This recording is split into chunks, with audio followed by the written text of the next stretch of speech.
I'm John Wool. I'm the director of the New Orleans office of the Vera Institute of Justice. How's that audio? Okay. Seems really loud. A little hot. So that we're going to address alternatives to detention, models, and best practices. And if it's not evident, we have experts, so-called experts. Some of my colleagues are shy about the label. In both the criminal justice and immigration systems. And so I'm just going to offer a few thoughts and then introduce this great panel, and they'll talk for 5 minutes. Some of them probably will be hard-pressed to stick to that, but I'm going to do my best to see what we can do. We'll have some discussion amongst ourselves, but fairly quickly get to opening up discussion to the group. So I'm hoping we can explore some of the lessons of both law and policy, and also perhaps strategic advocacy from the one system to the other, and so forth, so that we can learn from good practices and successful practices, but also strategize about ways of improving both, because much improvement, if it's not already evident, will become evident is necessary. The couple things I want to ask about, first of all, with regard to alternatives to detention, this strikes me as perhaps an unusual way of thinking about it. And after all, let me ask, should we think of liberty in either the pretrial stage of a criminal case or in the immigration detention context as an alternative to detention? Why, after all, an alternative? Why is liberty an alternative? As a legal matter in the criminal context, liberty is in fact the norm. To quote a legal scholar, in our society, liberty is the norm, and detention prior to trial or without trial is the carefully limited exception. And not just a legal scholar, that's the Chief Justice William Rehnquist speaking for the United States Supreme Court and defining as a matter of constitutional law the status of a pretrial detainee or a pretrial arrestee in the criminal context. So that's the law. Of course, it's not the practice. And so it raises the question why we Americans are such avid users of detention. As you saw from Hiroko's slides, and extraordinary reliance on detention in the immigration context, but it's also the case in the criminal context despite the law. And so more importantly than perhaps answering why we do that, we should explore what are the ways we can change that? What are the political pressure points? What are the fiscal levers, although they seem so strong in the immigration context that maybe they're not alone working, or maybe we haven't gotten the message out? And what are the human rights approaches that might work to change the culture of detention?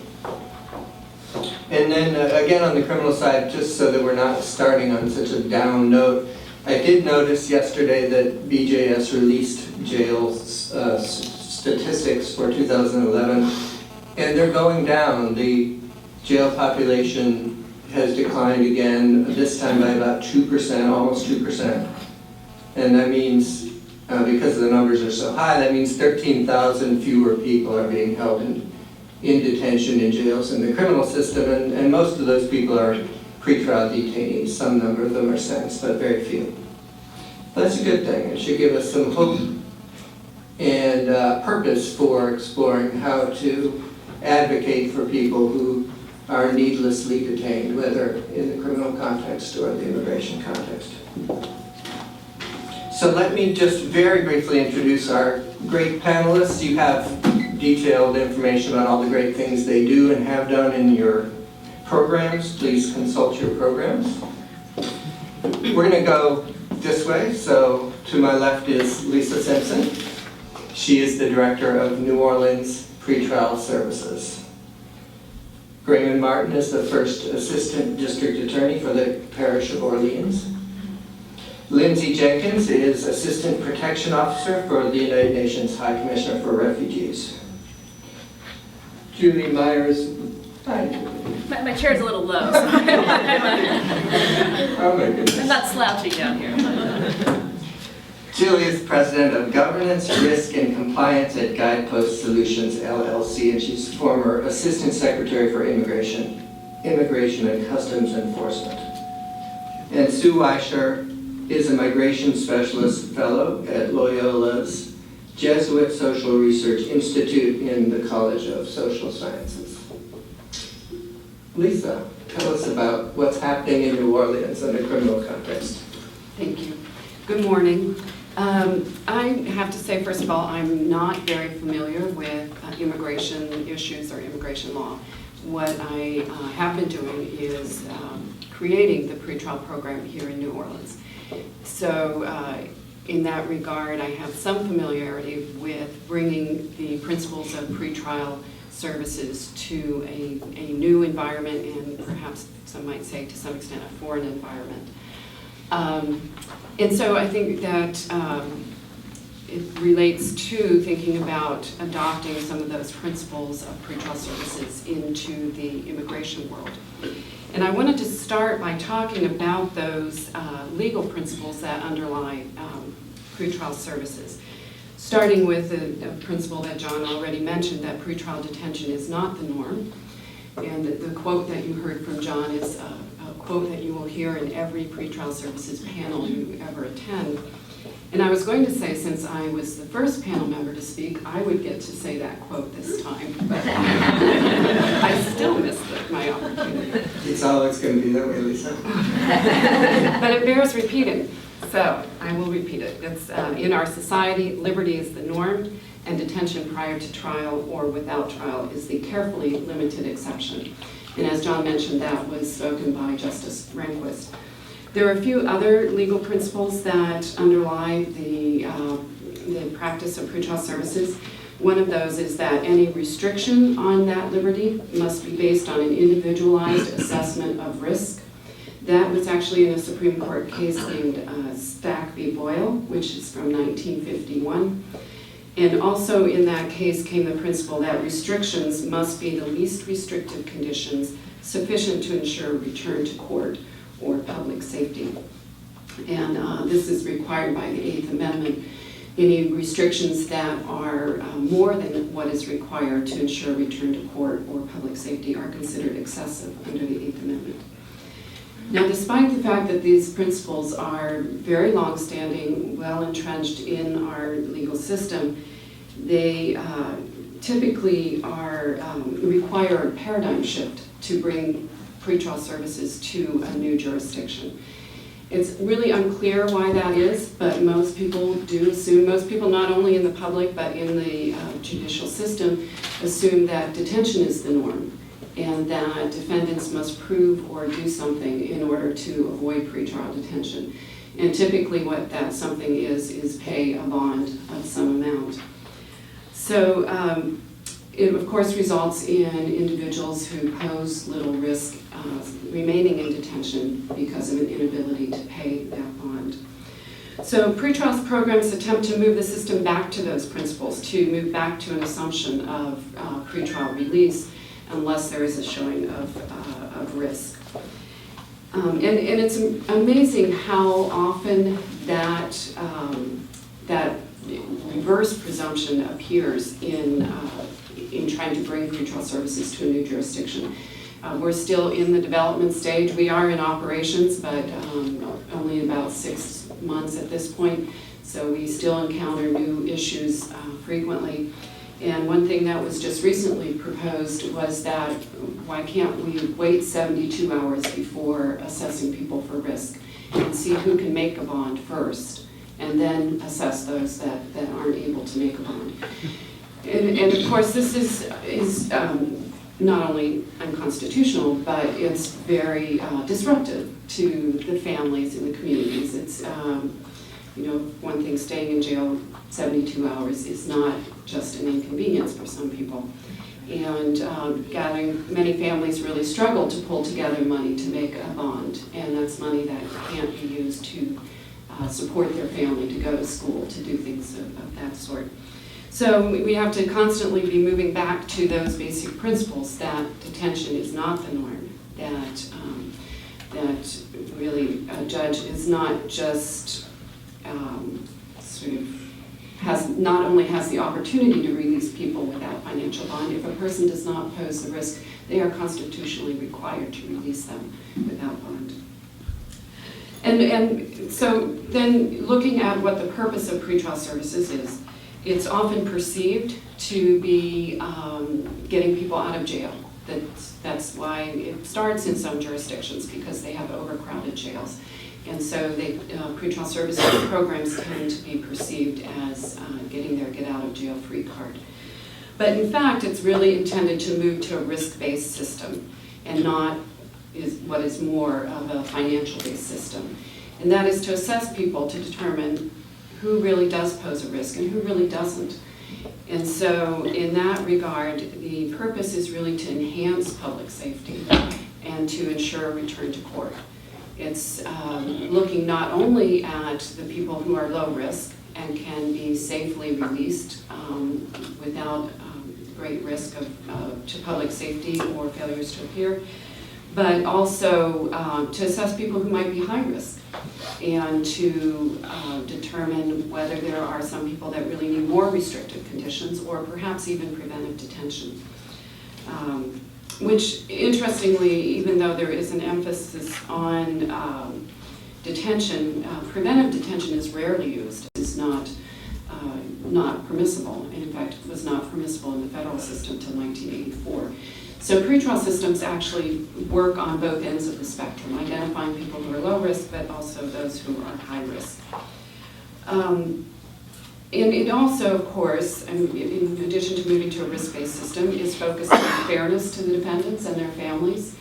And it's just many people here and everywhere are not only not convicted of a crime, of course they're not convicted because it's pretrial, but here they're often not even charged with a crime.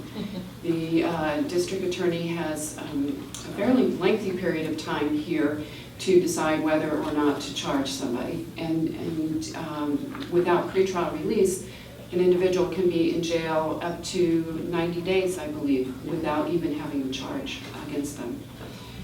And then, of course, there's the savings to the community. The pretrial programs typically result in a decrease in pretrial detention, even if it's not their stated goal. That's often the impact.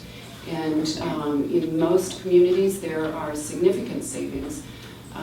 Since pretrial services began operating here in New Orleans, there has been a drop in the pretrial population. It's not entirely clear how much that can be attributed to pretrial services, but it's a drop of about 16%, I believe, about 180 some individuals. If that were to be all attributed to pretrial release, the annualized savings of that kind of drop in population would be about 1.4 million that the parish would be saving. And of course that can be reinvested into the community, not just in the criminal justice system, but the criminal community at large. A couple of basics about, well, and I should say, as I mentioned, the purpose is public safety and return to court. In moving those principles into a new system, one would have to look first to what are the purposes one intends to achieve in this other system, and develop the program around that. So, for example, we do a risk assessment. That risk assessment is to determine who poses a risk of public safety or failure to return to court. If what you're trying to measure is something completely different, you would develop a different risk assessment instrument that looks at different factors. So some of the pretrial basics are universal screening, verification of information, use of an objective, research-based instrument to assess risk, following up on those who are not released, supervision of defendants as an alternative to pretrial detention, and collection of and analysis of data. Just a few things on the risk assessment instrument. It's essentially a statistical instrument. You look at what factors have been shown to be predictive of public safety risk or failure to appear. Sometimes those are not obvious. The Florida risk assessment instrument I think is particularly interesting because as you look at it, you can tell that it was very, very much based on statistics. So for example, in weighing the current charge and to what extent that's relevant, the least weight is given to violent crimes. The next most weight is given to drug crimes, and the most weight is given to property crimes. Almost the exact inverse of what you would see being done sort of on a subjective basis, and actually what's done in most risk assessment instruments, because most people can't really make that leap, that people that are charged with murder are perhaps less risky than somebody charged with theft. So they are statistically based. They look primarily at criminal history, but also at community stability. They have to be validated for the local jurisdiction. So some things that may be true in the federal system may not be true in a local jurisdiction.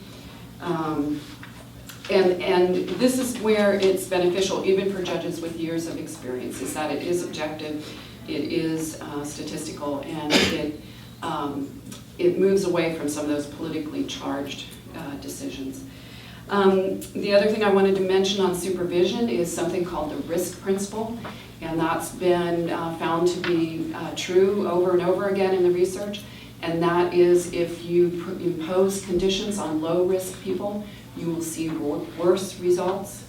If you impose conditions on moderate to high-risk people, you will see better results. I don't know that the research goes so far as to say why that is. I think the explanation is that low-risk people typically have a good support system.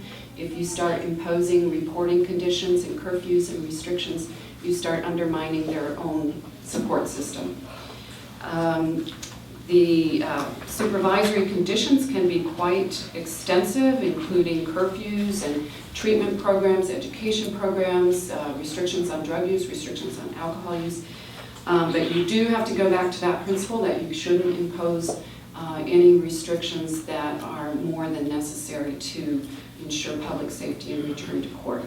The other thing one has to be cognizant of is that it is not appropriate to impose conditions just because it would be good for the person. And so there's definitely a tendency to require defendants to attend treatment services and education, get a degree, get a GED, whatever. You really have to go back and ask yourself, does that condition really help prevent a public safety risk or a risk of not returning to court? Because that's really the only conditions that a court is allowed to impose. Thank you. And next. You are?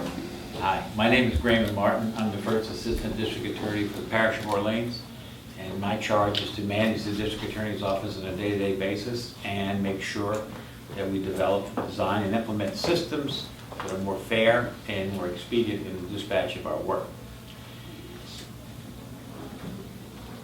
I work very closely with Lisa Simpson, and I've developed a tolerance for John Wool over the time. And this is not rocket science. This is really simple stuff.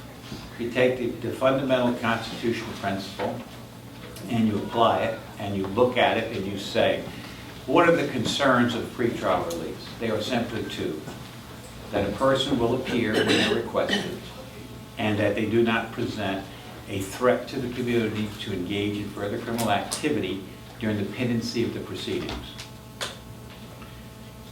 So that's easy. We can develop a little model and do that. The hard part of this business is getting people who are entrenched in the system, operators, sheriffs, judges, district attorneys, lawyers, to understand the importance and help design models that work in localities. So as I'm looking at the statistics that were put on the board behind me, it's astounding that this many people who have not been subject to a determination that they are criminals are being detained in jail-like settings in our country. Because most of them came here because they wanted to, and they likely would stay here because they want to, and they likely would be available for the administrative process. When the administrative process is concluded, the risk factor would shift, because if they were told that you cannot stay here and you must leave, they may disobey that command because their desire to stay is so strong. But that would increase the risk after a hearing. I'll make a little quick observation. In the United States, most criminal allegations are lodged by the police. So a singular police officer has the power, it's enormous power, to detain someone, deprive them of their liberty, and make an allegation, and that person has to be in jail. There are review points in that. We begin to review it within 24 to 48 hours. You have to come before a magistrate. You have to, in Louisiana, you have to have a bail hearing. Excuse me. You have to appear before the magistrate within 72 hours, excluding weekends and holidays, from the point of arrest. We do a little pretrial first appearance kind of thing. It's not really substantive, but it's somebody's looking at other than the police. You will be detained unless you can convince someone that you should be released. Now that's exactly upside down and opposite of what the Constitution requirements are. The hard part is selling it. We have missold in our country the value of law enforcement, the value of detention, and the value of incarceration. Many years ago, I went to a TV station and tried to explain to them that the police department in this town was going to increase crime by 35%, and that was going to be a sign of success. The people, the news announcers were, ha, ha, ha, ha, ha, that is so dumb. How can this guy come here and say that? How can you be more successful if you are documenting more crime? Well, the problem is that Americans don't understand the measures of success. People don't call the police if they don't think they'll get a decent response. They won't report a crime. Major crimes go unreported every day. So we don't know what the level of crime is. There is no empirical baseline at which we can address improvement. We have these moving lines, but we don't have a baseline from which we measure. Same thing with incarceration rates.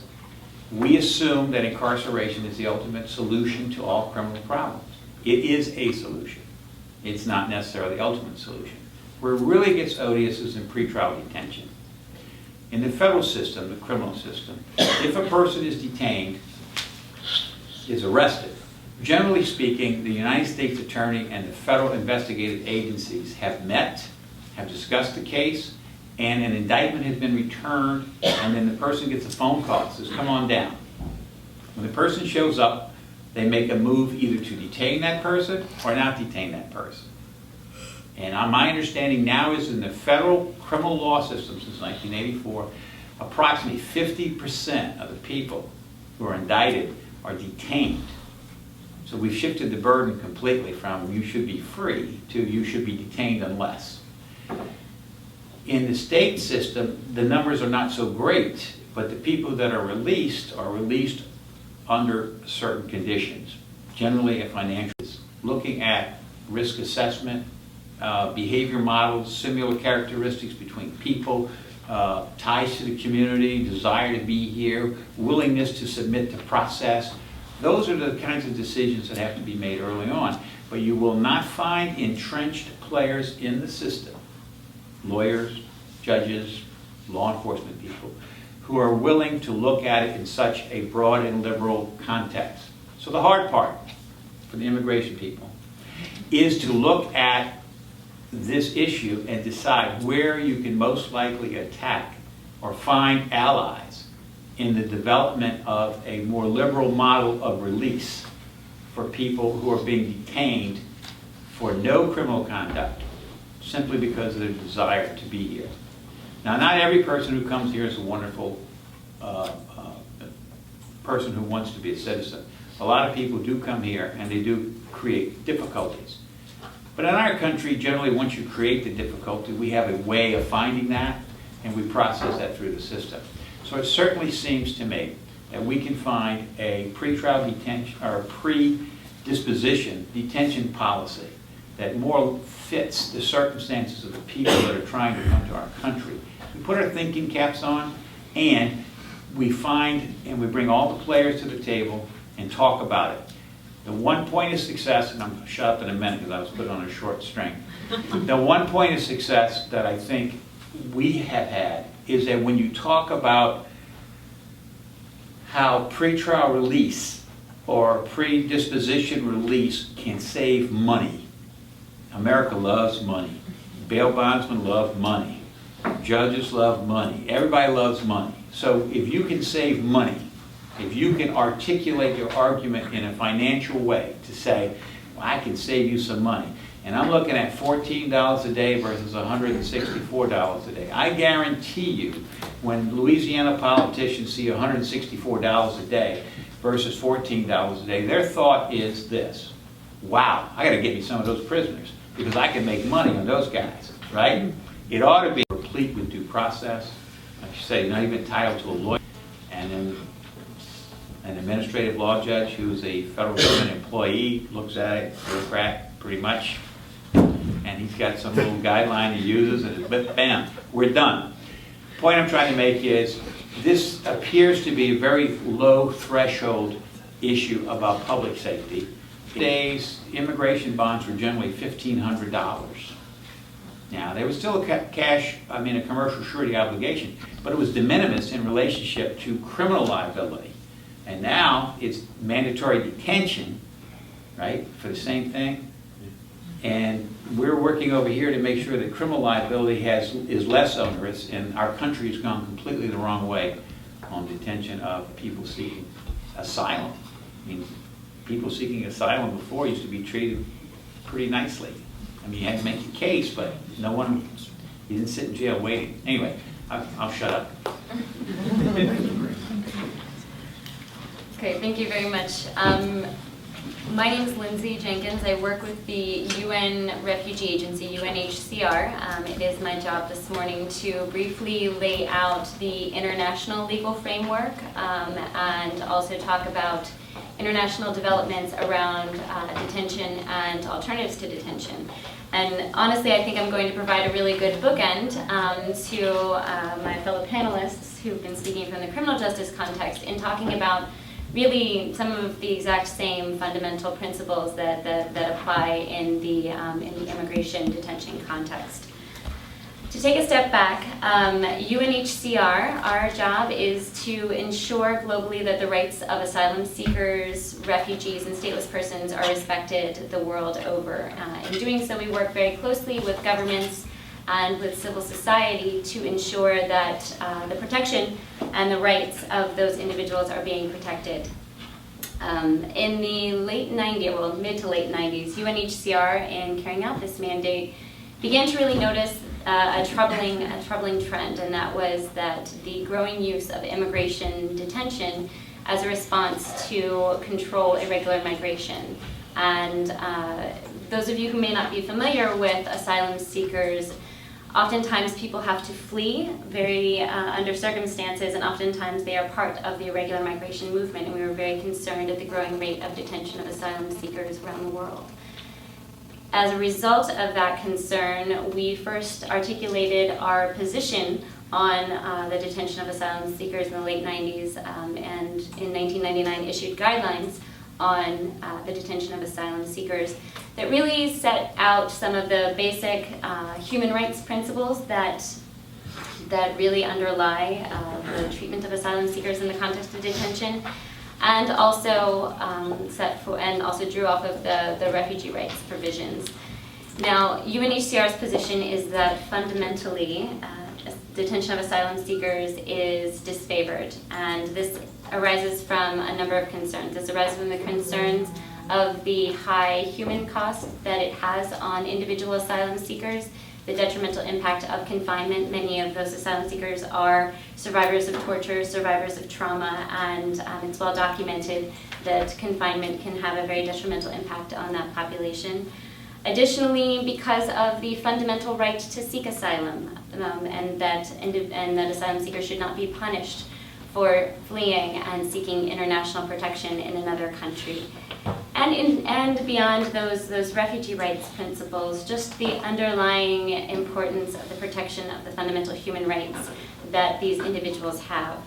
Now, with that basis of those concerns, we would also articulate our position that, starting from the point that no one should be subject to arbitrary or unlawful detention, that should be a fundamental presumption of liberty and not a presumption of detention. That liberty should be the norm and not the exception. Additionally, because of that, the detention should be applied as a last resort, and that all other alternatives should be considered before the application of confinement. Now, that implies the next principle, which is that there needs to be an individualized determination of the necessity, the proportionality, and the reasonability of a decision to restrict any liberty, and particularly in actually deciding to subject someone to physical confinement. In addition to that, all detention and restrictions on liberty should be prescribed by law and be subject to basic human rights standards. Importantly, any decision to restrict liberty and decision to detain should be subject to independent periodic review. And finally, that it should be the least restrictive means and also imposed for the least amount of time necessary.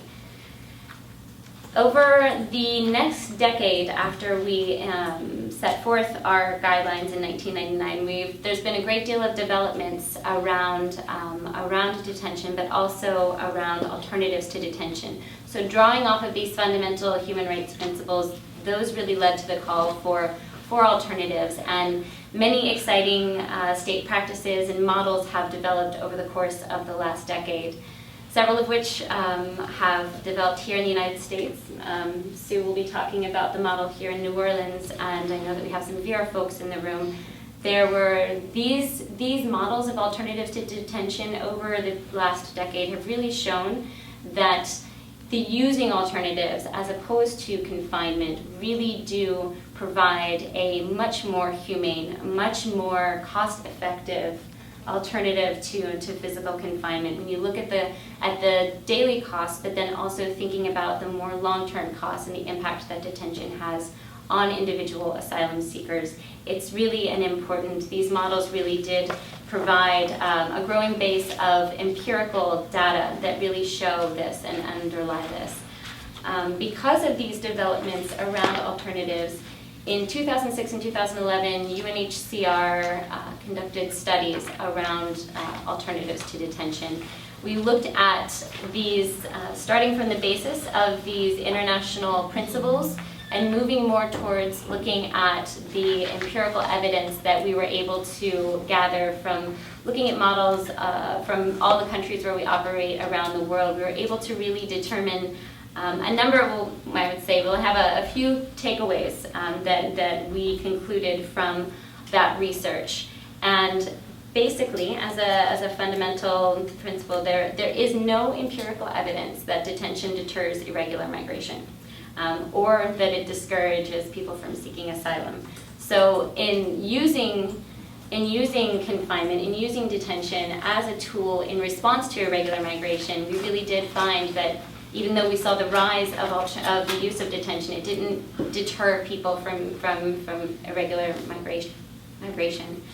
Additionally, ATD models offer a range of arrangements.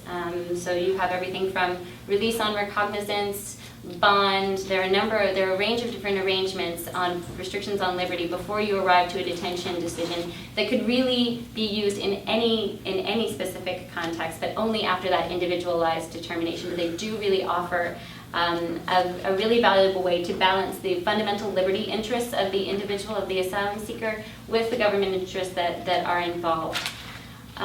We also found that truly community-based models that provide real case management, individualized case management that networks an individual with local social services, legal services, medical services, housing services, really do provide better outcomes across the board, both for the individual as well as for the government. When someone feels that they have been supported, that they have had real access and a fair shot at the system, they want to comply with that system. They have that support network. And so the same things that we hear from my fellow panelists really do apply as well, and we found this in our empirical research.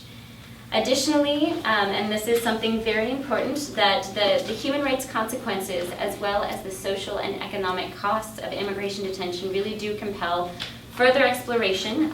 There is a good deal of empirical data out there. Our report, the International Detention Coalition, has also put out reports, and there's a very strong report that came out last year from Lutheran Immigration and Refugee Service on the use of alternatives here in the United States that really compels further investigation. And states really should support that. They should support the use of these community-based models. It behooves them both from a international human rights obligation context, but then also from a position of really looking at what is the true cost of the imposition of detention in the context of irregular migration, and particularly in the use of detention in the context of individuals who are here to seek international protection.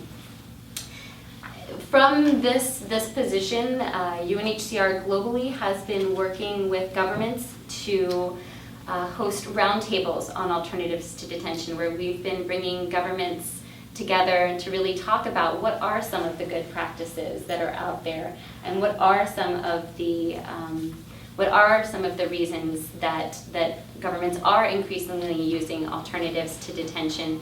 We had a roundtable in Geneva last year that brought together members from over 20 different countries to discuss this. And then more recently here in our region, our office hosted a roundtable on alternatives to detention, where the US government and the Canadian government came together and really talked about some of the good practices that have been developed recently in the context of alternatives to detention. And some of the positive takeaways were risk assessment, a risk classification assessment tool that has been developed here in the United States. It's an important fundamental tool looking at an individualized determination really of what risk does someone represent in coming to this country and seeking protection. So you have that individualized assessment happening up front, talking about challenges relating to mandatory imposition of detention, and really how that interacts with the fundamental liberty interests of an individual who comes here seeking asylum. I know that our colleagues will be talking about this later on today in more depth. And also talking about asylum seekers in particular, and the real reasons why they should not be subject to detention automatically, and should have that opportunity to be processed while they're seeking international protection. So really what we have seen is a growing interest among civil society and governments globally in the use of alternatives to detention. And there is a growing body of evidence out there that does show that these are more cost-effective and more respectful of the basic rights of the individuals involved in the system. And we're really hoping that this growing body of evidence really does lead to what Lisa said, that paradigm shift at a local level. So we do see a movement away from the presumption of detention and more towards a model that is more in line with international human and refugee rights principles. So hopefully that has provided a bit of an overview of the international context, and I'll turn to Julie to let her continue on our conversation. Great, thanks. I'm going to use a PowerPoint, so I'm going to step up.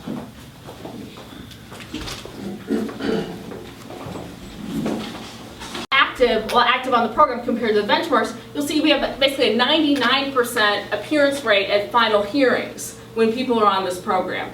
So the current program that ICE is using has been very, very effective in getting people to come to hearings, and then I would say very effective in getting people also to be removed if they're ordered removed and not able to be adjusted. This also shows kind of the removal outcomes again, and how if you show full service has about 84% of the time they were compliant. If they're on the technology only, if they don't have any case management system, you're at about 46% of the time. So you really see there's a difference when you have a case manager involved, when you have somebody that's looking and assisting those individuals and working with them, as well as providing the technology and the guidance. Sometimes, oh sure. The initial assignment to people, either full service or technology, would seem that they would have assigned people to technology who were lesser risks than, but then they actually had the opposite. Have you figured that out? What the criteria? Actually, ICE had the technology only as a way to basically supplement the contract, and they thought they would be using it in places where there wasn't a full service office, or where there wasn't any capability. What we've seen is that they're starting to use the technology only when they may be getting ready to take the person off the program or do some other things. So I think, what the point you're raising though is ICE really hasn't figured out how to make this more effective and what to do. I think it's fascinating when you look and see if you have a caseworker involved, you have a lot better outcomes. Sometimes we have instances where a case manager, a participant comes in and they haven't been showing up at their hearings, and you're like, what's going on? They don't have any money to get, they can't get to court. They need money for a bus ticket so they can get to court. And so having a human element of identifying what the problem could be and helping solve it, I think is a really effective thing there. ISAP 2 is very focused on really nurturing community relationships and referrals. It works with hundreds of community groups all over the country, particularly Catholic charities. I think almost every place ISAP is in place, it works with Catholic charities, but other groups to try to see if somebody has a need, how can they help match the person kind of with that need. The ultimate goal for ISAP obviously is compliance with the program and compliance with court orders. And what ICE is looking at, the ICE metrics are, if there are people who are ordered removed, if they were in the program, did they actually go home? And so that's, ISAP always has to keep that in mind. What should be happening next? So I want to give you a sense of the current program, because I think they are actually, ICE is really drilling in on how they can make the program more effective, and I think that's a great thing to do, because for too long the default has been detention. And I think even at the beginning of the Obama administration, there was a default towards detention versus a default towards other alternatives. How effective can bonds be, et cetera. I personally, and I will say I do work with BI, so I'm the assist, which is the company that runs ISAP 2 currently for the agency. But these are my personal thoughts here. I think the agency, ICE, needs additional flexibility. So they need to be able to see if people need to be on the program or not on the program or a different sort of program. They should have as much flexibility as possible. I guess one of my only concerns about immigration reform, very excited, hopeful it'll happen, is that as part of immigration reform, part of the deal would be to put more limitations on ICE's discretion. There's been a lot of talk about prosecutorial discretion. We need to limit it, we need to reduce it. ICE cannot, it's very important from my perspective that ICE have the flexibility to put people on it, to take people off it, to move it, to use other things, to experiment. There's not a lot of empirical data also about what works. And I think the work that Lindsay and others have been doing is very important to show what's working, what's effective.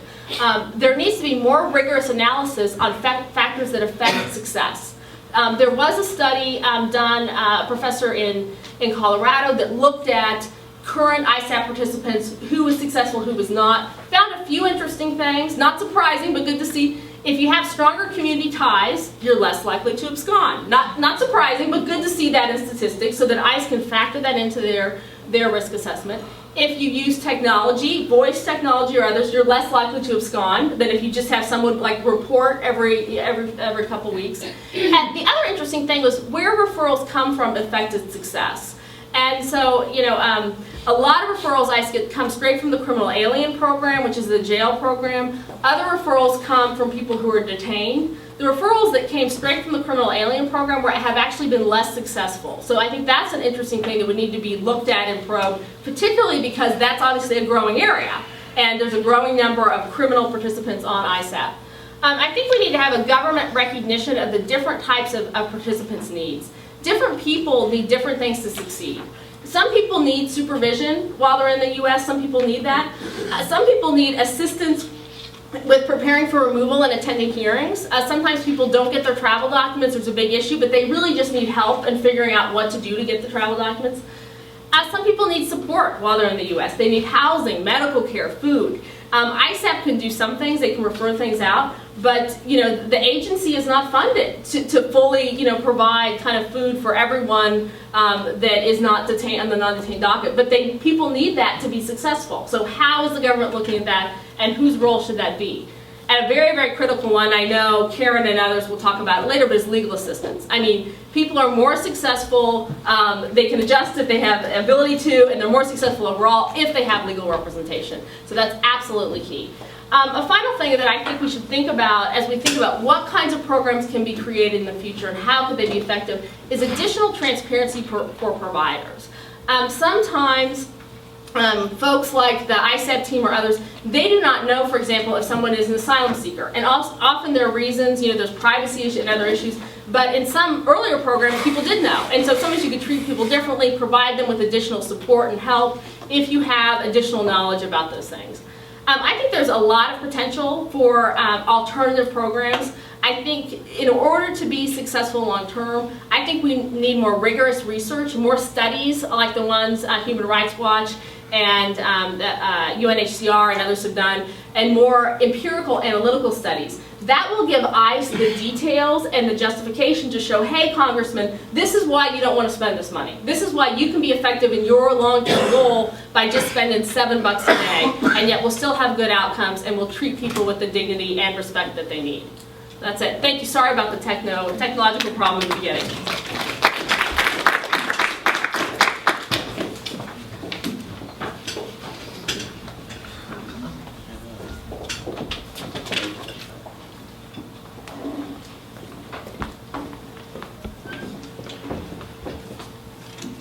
Charities Archdiocese of New Orleans when I was the director of Immigration and Refugee Services there. I'm going to be using photos by Stephen Rubin, a photographer who went across the country in 2000 and 2001 to document conditions of confinement and immigrant detention. And on his trip, he came by and took photographs of our program. And in the lower right-hand corner, you'll see a case manager and the coordinator for that program, Kathleen Harrison, who's in the audience today, who was so critical to the success of the program. Let me tell you a little bit, and this was one of the few community-based alternative to detention programs ever operated in the United States. As has been mentioned, just a few have been operated. So how this came about? Well, first of all, Catholic Charities had been resettling refugees since the early 1960s and providing legal services since 1982. So very involved in issues having to do with the immigrant community in New Orleans. In the state of Louisiana at that time, there were even more immigrants in detention than now, mainly because so many immigrants were being detained at Orleans Parish Prison. At the time, we had over 300, sometimes up to 500 immigrants detained in perhaps one of the worst jails in the U.S. And there was all these reports of abuse and horrible conditions of confinement. So Louisiana advocates concerned about this got together, and we asked to meet with the INS at meetings to discuss these issues. And we called ourselves the Community Working Group for Immigrant Detainees in Louisiana. And the advocates included the director of the Hispanic Apostolate, pastors of Vietnamese and Hispanic churches. Hiroko was a very important member of that group. And we had people from ALA, Basal Masaki, Catholic Charities, of course, and any immigrant advocate that was concerned about this issue, because we really felt we needed to have our concerns here be heard by INS and jail officials. So we started meeting in December 1988. So these dialogues that developed, I think, really helped to improve communication and trust between advocates and the INS, because there was quite a bit of adversity and mistrust going on there, and a lot of concern about the conditions. And I think through the meetings, we realized we had the same concerns and wanted the same outcomes, and that was fair and better treatment of immigrants. So in May 1999, after a couple of these meetings, all of a sudden, we had 8 asylum seekers come to our office, which is across the street from the INS district office. They were brought over there by the district office. And they wanted us to help them. And they had no work cards, and we had informally been helping immigrants for asylum seekers in the past with their situation. But at that time, we made a conscious decision, we're going to show INS, it was called the INS at this time, that with case management and proper and legal services, these guys are going to show up for their asylum hearings. So later on, it was very hard to serve people without work authorization. You know, we had no money for this program. I was able to put together a little discretionary funding. We had to fund Kathy, but we had to place people in homeless shelters. Never a good idea if we couldn't find community sponsors. And so the January meeting, they granted that all future asylum seekers would come to the program with work cards. And then another group that we had been advocating for wasn't just asylum seekers in detention, but also INS lifers. And I don't know if y'all remember this, but before the Zadvitas decision in 2001, if the INS couldn't deport a person who had committed a crime that made them deportable, they would hold them indefinitely. In fact, we had one fellow come to our program from Nigeria who had served time for 9 months for drug possession, intent to distribute. He was in detention for 9 years. It was a huge human rights justice crisis in our country. Unbelievable.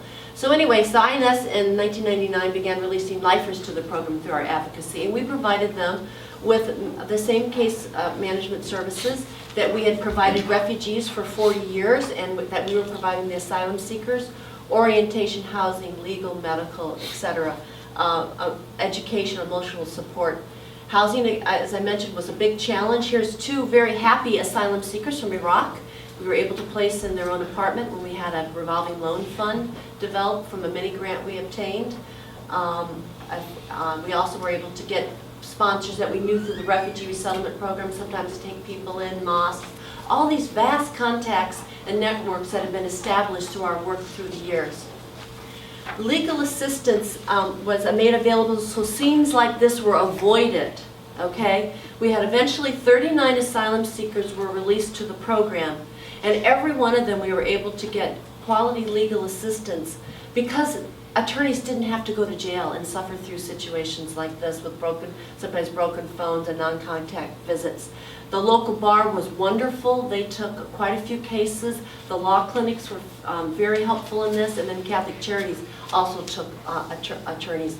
And one reason we had such good contacts in the community is because we had been providing legal services for so long, and we had wonderful people like Elise Niglia, who just passed away in the past week at age 90, had been working with the local bar for years, and she was a fully accredited representative who really helped us to bring in the attorneys to help the asylum seekers. Now the lifers didn't need legal assistance because their cases, they were already under final orders of relief. Now here we are with some happy clients again, working, supporting themselves. We're showing, you know, this is, which we convinced the government this is good for the asylum seekers and good for the community. They're not a burden, and they'll become tax-paying while they are waiting for their asylum claims to proceed. And it was no big deal when we asked for those work cards. They just said, sure, we'll just release them under humanitarian parole. And as you know now, it's very hard to get asylum seekers work cards quickly. So we had fantastic outcomes throughout the life of the program. 39 asylum seekers, 38 showed up at their hearings. One guy never wanted to be here in the first place. He was Sri Lankan heading to Canada when he got stopped in New Orleans. So everybody other than that fellow showed up at their asylum hearings. And of the 38 asylum seekers, by the time we evaluated this in September 2004, there were still 13 cases pending, but of the total 38, 50% are in some form of relief. We could not have done that if they were in detention. And of the 64 lifers, to the best of our knowledge, only 2 have been reincarcerated as of December 2003.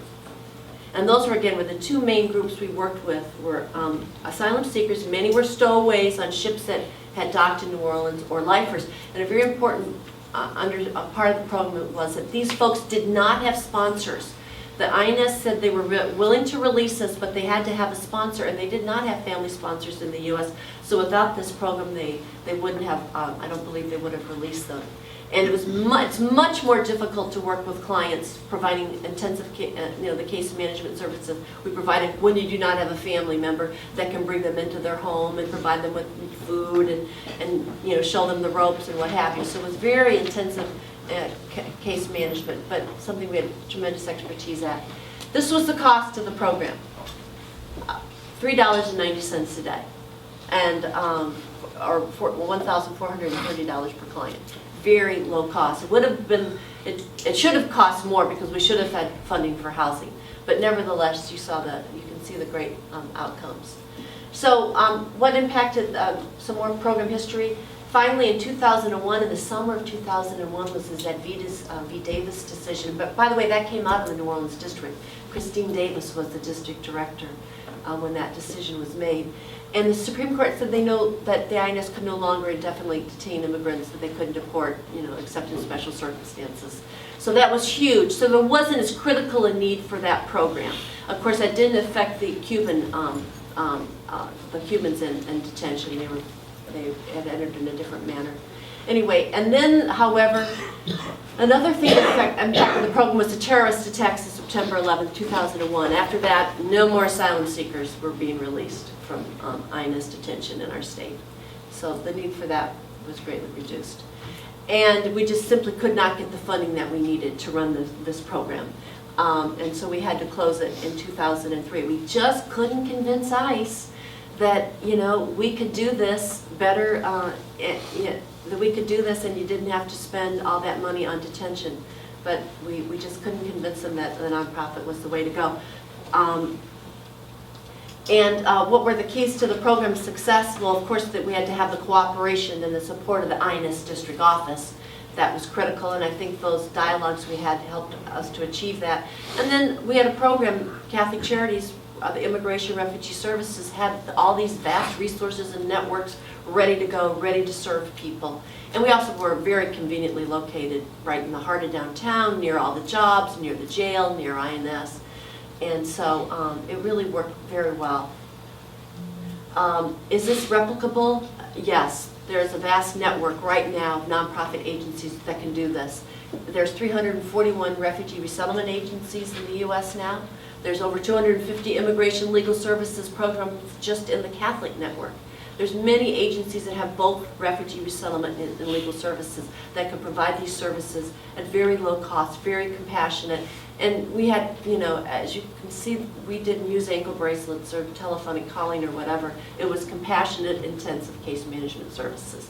And human trafficking services are already being piggybacked on refugee resettlement programs. So I really think there's the infrastructure there for nonprofits throughout the country to become a real viable alternative to detention for immigration detention paradigm that exists today.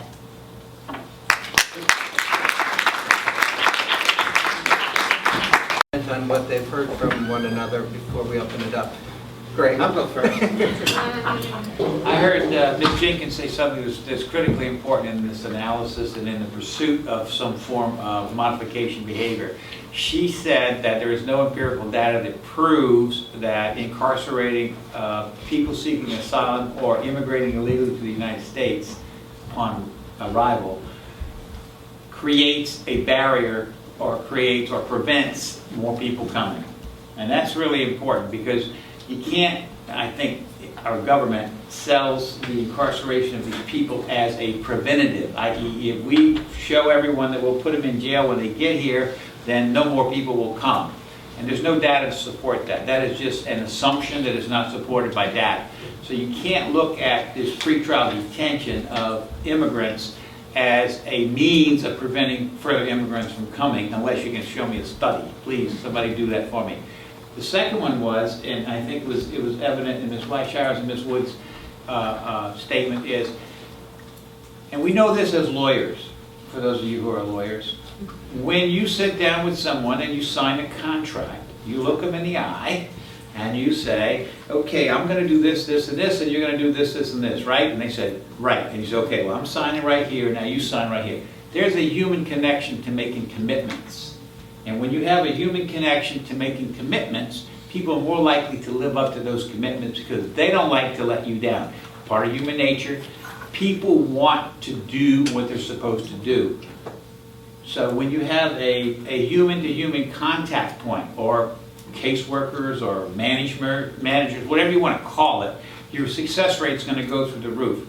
Because people, once you've built that relationship, even though the news is just dreadful, they will tend to abide by it because you committed to them and delivered to them what you thought you could, and they'll want to do what's right because they don't want to disappoint you. Now that's not everybody, because otherwise we wouldn't have any criminals out there.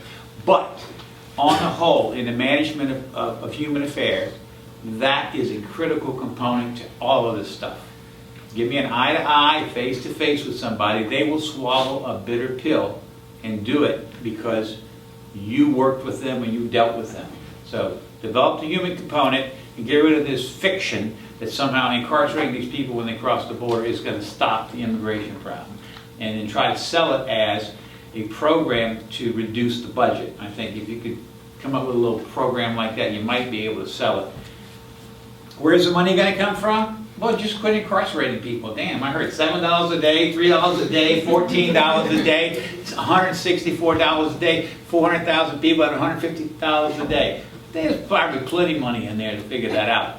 The problem is the transition. So transitioning from one point to another. The federal government's got lots of money.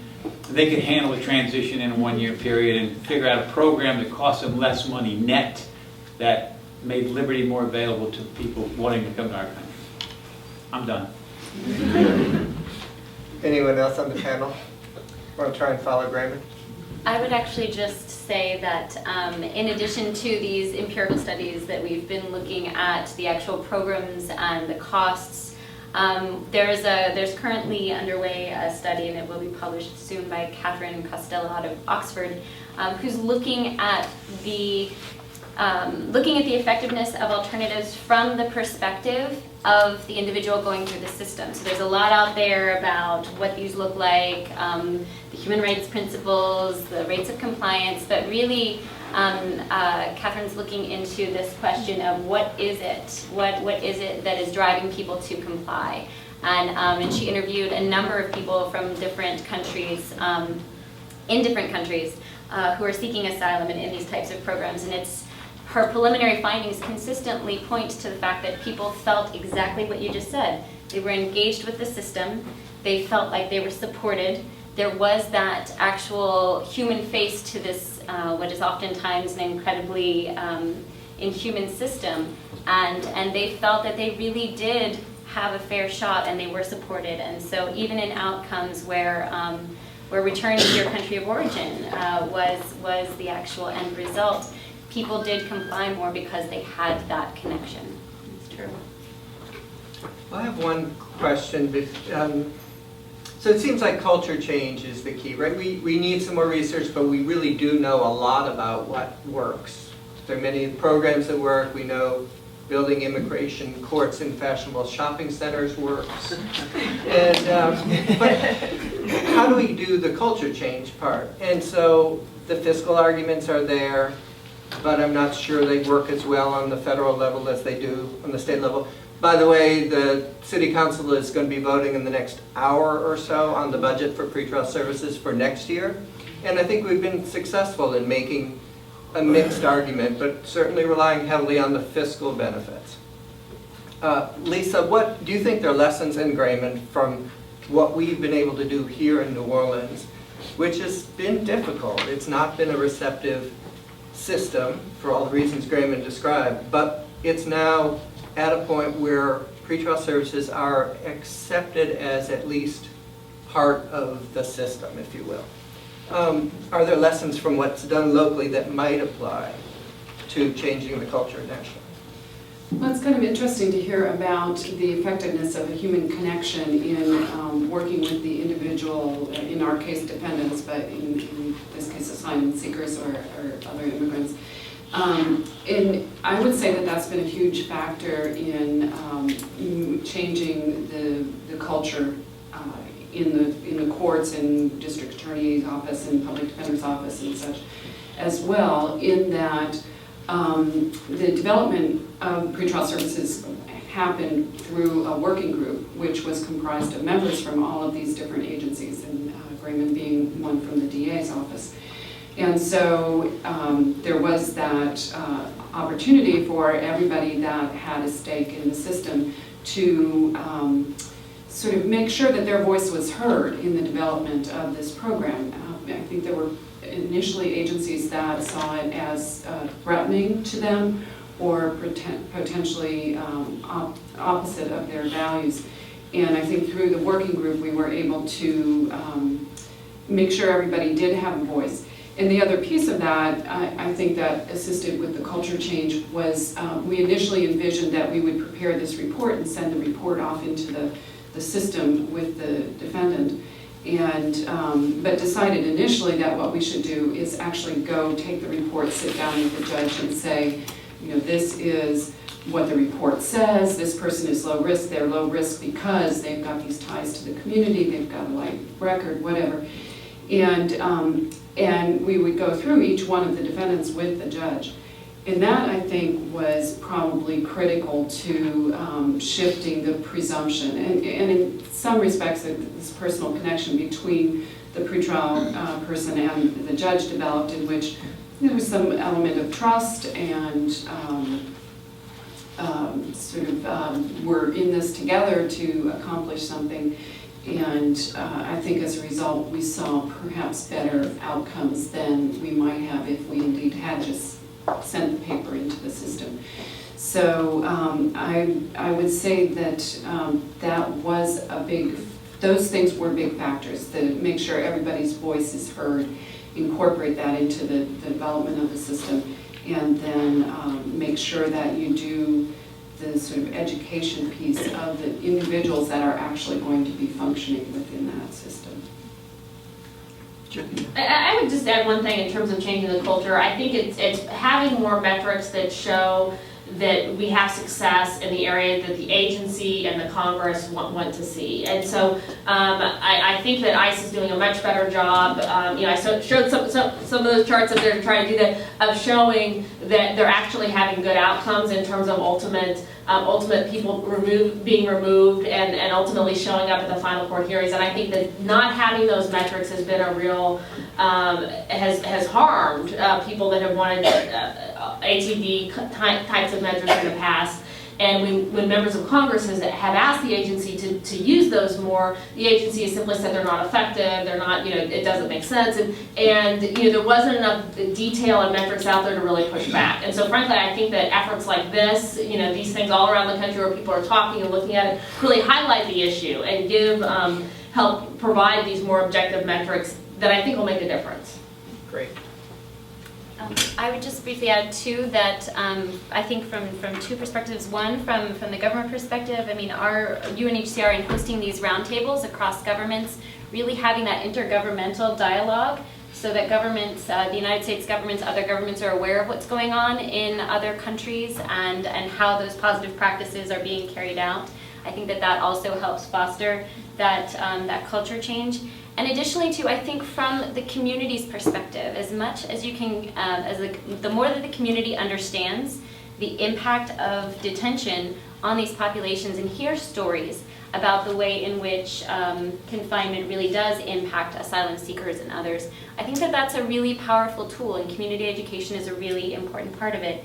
I brought with me actually some videos, a video we made of a man, Pedro, who spent 2 months in immigration detention after coming here to seek asylum, after having been fleeing Confinement, 20 times he was tortured in his country of origin, fled to the United States, and was held in detention for 2 months while a determination was made on his initial asylum claim. And even that initial period was so powerful and impactful on him that he described it as almost as a form of torture. And that was just his personal experience of it. And I think that is very powerful. The more you can get stories like that out there, I think that also really does change the community's perspective on things. And I just would add, for asylum seekers, I think there needs to be a continued push to have the government be able to decide those cases earlier on, have the initial hearing officer be able to make those final decisions, because otherwise the wait, is, otherwise there are just so many bad things kind of that happen and put those folks into, an unbearable situation at times. And so I think, as we think about immigration reform, whether or not we can get some specialized treatment again and thinking in a thoughtful way about how asylum seekers should be treated, I think would be, maybe using the Leahy bill or some other things would make a lot of sense. Let's take questions. Yes. Lindsay and Julie were just talking about. I know, Lindsay, you said there's not empirical evidence that detention deters irregular migration or people coming to seek asylum. I wanted to ask if you have any data about the converse, what Julie was just raising, about the effects of detention on legitimate asylum seekers in terms of maintaining their cases, and especially with the court backlogs being what they are, even detained cases stretching on for months or years. And when people have derivatives that, they're unable to work to support or trying to protect people in hiding possibly, I wonder what you can say about the effects on people abandoning their claims or seeking to get out because of that combination of detention and delay. I think you raised a really important question. I can say that we haven't actually delved into that specific aspect of it. I can say that UNHCR looks at detention as impacting meaningful access to asylum procedures for a number of reasons. Obviously, one of them being the lack of access to legal counsel when an individual is in immigration detention, and really how much, asylum procedures are immensely complicated procedures, and navigating that network without an attorney, let alone when you're in detention, can be very difficult. I would say that additionally, there have been studies that show even 30 days of detention or less have actually shown a negative impact on an individual's mental health and well-being. And particularly for someone who might be a survivor of trauma or torture and who's come to this country to seek protection, if you're in confinement, it makes it that confinement exacerbates that situation. So to the extent that there are these sorts of factors at play, it definitely does impact an individual's ability to meaningfully seek asylum. And anecdotally, we have heard just in different interviews, people express frustration, express despondence. We run a hotline and we receive calls from immigration detention centers all over the country from asylum seekers who are detained. And you can hear in those calls the desperation that people feel and their frustration with ongoing detention. And I can say that anecdotally from those calls and from our interviews with asylum seekers in different detention centers when we're conducting monitoring, that it does have a negative impact on their ability to fully pursue their claims. So. Yes, I was interested. Julie mentioned the report that technology led to increased better outcomes, and I'd love that to be explored further. I tried to get that study from the researcher in Colorado, and he said he couldn't release it, or it was confidential or something. But I've had these conversations many times with Rebecca, Sonia, and Hiroko. This idea of why would technology help? What's the logic model there? Particularly the ankle bracelets. Rebecca interviewed several women and men who had been on ankle bracelets for 36 months. And initially it was very frightening to them, and it was intimidating because they didn't know what it was. But after a while it was just humiliating. And it had nothing to do with them showing up for their hearings. For one thing, they figured out you can cut this thing off and run away. And so, and that's often many felt branded wearing those. They said they felt like animals.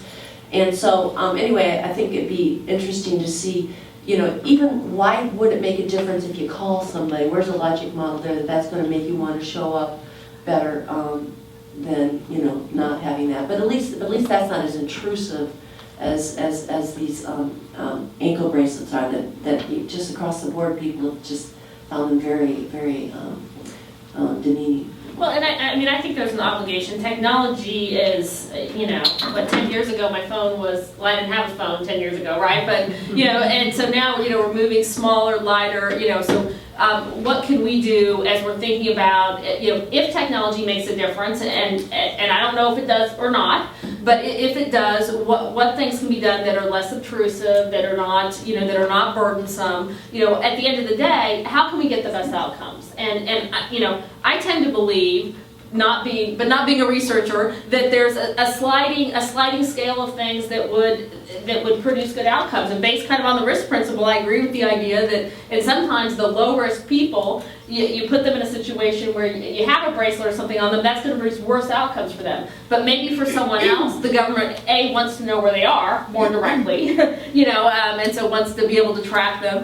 or B, you know, that might produce a better outcome for some reason. So I think, you know, there is a lot of ground, and there's been some great work done. It sounds like going to continue to be done at Oxford and other places for continued research and thinking, and that is going to lead to better outcomes in terms of fewer people in detention, and only the people who need to be in detention.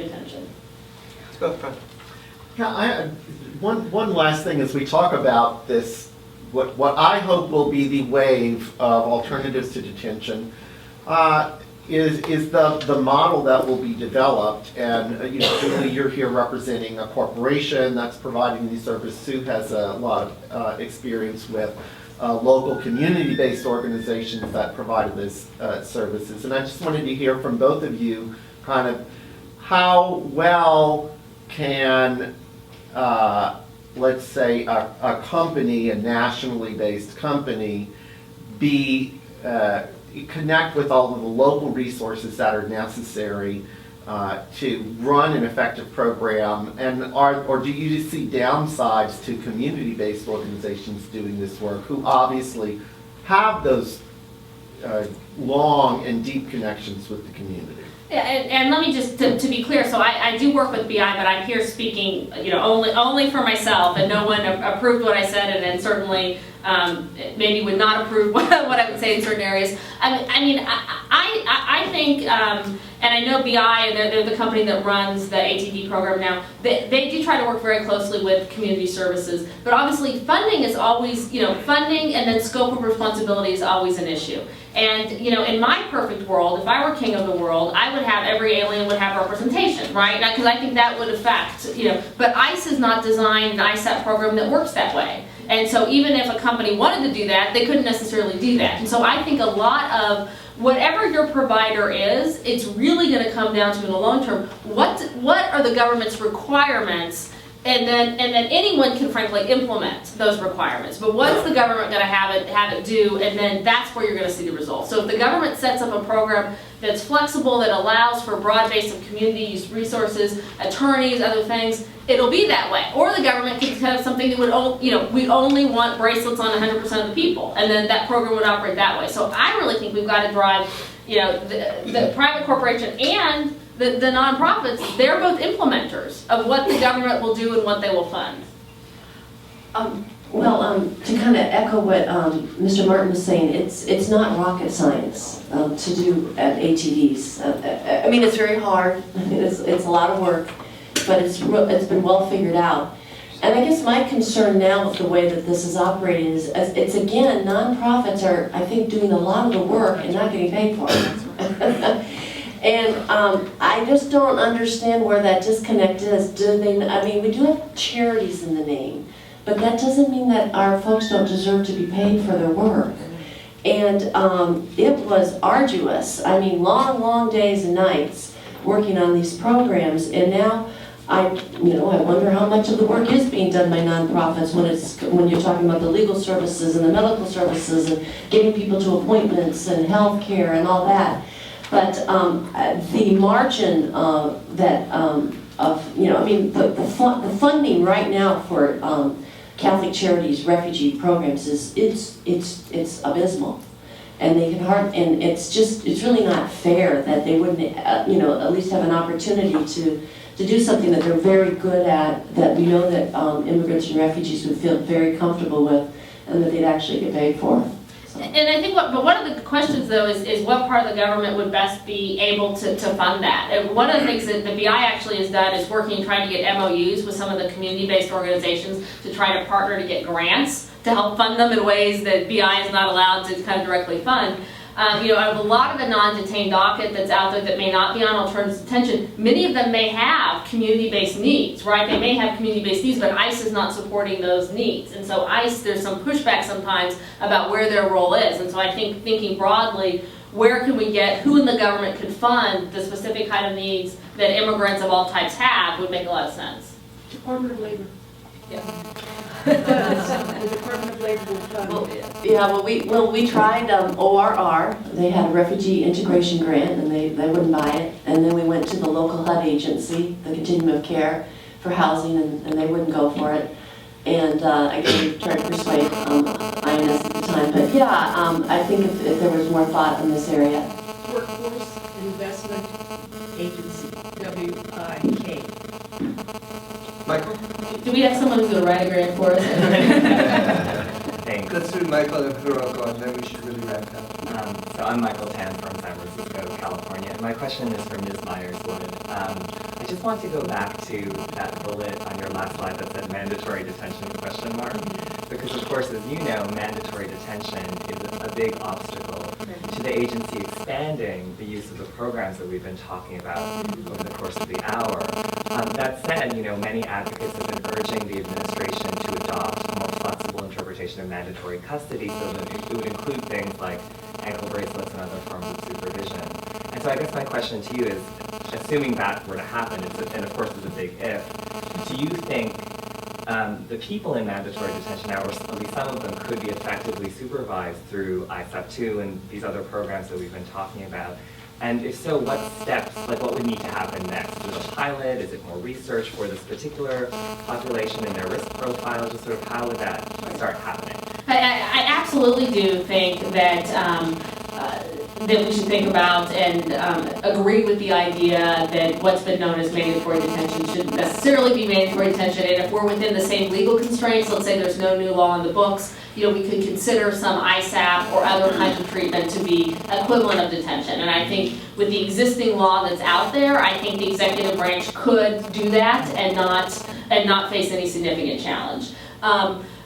I think ICE could then manage that effectively. Not everybody would it be appropriate for, right? But there are some folks, particularly, I think these detained asylum seekers or other folks that are ideal initial candidates. And I think your idea of like a pilot in certain areas, perhaps in certain areas of the country where ISAP has been most effective and where they're really kind of working well with the program, would be a good place to go. It also would be, I think it would make sense to look at what parts of the country have high numbers of criminal aliens already on the ISAP program who are not mandatory, but are then being successful, and then using those because they may have your overall outcomes probably not as successful once you so everybody's got to be prepared for that. Once you start opening it up for people that may have different backgrounds, putting the asylum seekers aside, but assuming we're talking primarily, about people whose criminal activity made them mandatory detention, you may start to see the outcomes slip a little bit, so you'd want to manage that very effectively and see what, and 2 years from now you might be at the place where you'd say certain types of crimes that were mandatory detention, those folks can be, kind of like your property murder argument, there's certain ones where people could be successful and not. But I think that's where the agency has got to go. We don't have enough money to keep doing it the way we're doing it, and based on secure communities and other things, the numbers are going to continue to go up in detention. So I think that's where the agency has to go, but I know there's been a long time history of not wanting to do that. So my question is for Ms. Martin and Ms. Wood, because I keep hearing this thing, you have to change the culture and persuading the operator who are ingrained in this detention system is the key, and it's most important, but also difficult. Ms. Wood also said when you're using this program, giving an ICE agent or officer a more flexibility is important. And you both work with a different agency, but as an organizational leader, you are one of the leader of the ICE team. And what is the most effective way to achieve a culture change? Language. Language is important. And I'll give you an example. The example I gave earlier about the TV reporters laughing, hoo-hawing, because everyone believes that crime goes up when the FBI says crime goes up, right? That's not true. It's just absolutely not true. We don't know from the information that the government collects whether crime is up or crime is down, because we don't know who collects all the information, and we don't know whether they're collecting it correctly or incorrectly. Same thing happens here. We're talking about, I believe that the people of the United States of America believe that mandatory incarceration of people applying for asylum stops people from coming here. It creates back pressure. And if that's false, then we need to say, you got to get rid of that wrong assumption. And what happens is the policymakers operate with wrong assumptions that are not empirically verified. You know, like more police equal less crime. There's no empirical verification of that, but everybody wants more police all the time. But it doesn't mean there's going to be less crime in the community. More employment equals less crime. We know that, but we'll spend our money on police and jails, but not on employment programs. So we have to carry the conversation in such a way that the policymakers begin to understand that they don't understand. That they are making decisions based on incorrect policy assumptions. And once you have that, then you address them, you bring them in, and once you break their facade of confidence a little bit, they start to become more rational and reasonable and open to discussion about, well, maybe if we do something different. And once they say that, you got them. All you got to do is bring them something different that they can use in their community. And I heard, what I heard today is that there are programs being designed, developed, and implemented on an experimental basis that appear to work 86% of the time. I hear that we've had a history of community development programs that work, but nobody wants to pay for them. But we'll pay $164 a day every day, right? And we got a guy in Jenna, right? Did I get that right? A guy in Jenna is building a jail, dreaming of the day that all the immigrants come to him so he can get his $164. Well, he made an investment. He will now not be our friend in looking to release people from custody. He is up there lobbying hot and heavy to get more people held in custody, to get money for him. He doesn't really care if more people in custody, so long as he gets a discrete population he can make money on. So what happens is we have people that are invested, and we have to go out and bring them to the table and say, look, we know you're invested in this. We're not trying to kill you or put you out of business, but there are better outcomes available for all of us, right? Change your business model, work with us, let's talk this through. And that's how it gets done. I know it sounds kind of Pollyannish, but that is the way you get change done, is you convince people that basic assumptions are incorrect, and you start moving them in a direction. And maybe our assumptions are incorrect. There may be somebody else with a better idea. But once you get them to open up, that's the hard part. Because everybody is an established stakeholder in an established system, and they don't want it to change because they know one thing for sure. Every time change comes their way, they lose something. Right? So they're scared. And you got to work through that. You just have to work through it. And language is, I believe, is where we start. We start talking about, this doesn't make sense. I think we have to end it there. We're 35 minutes beyond schedule. We are going to cut the break from 15 to 5 minutes, as I understand it, but please join me in thanking the panel for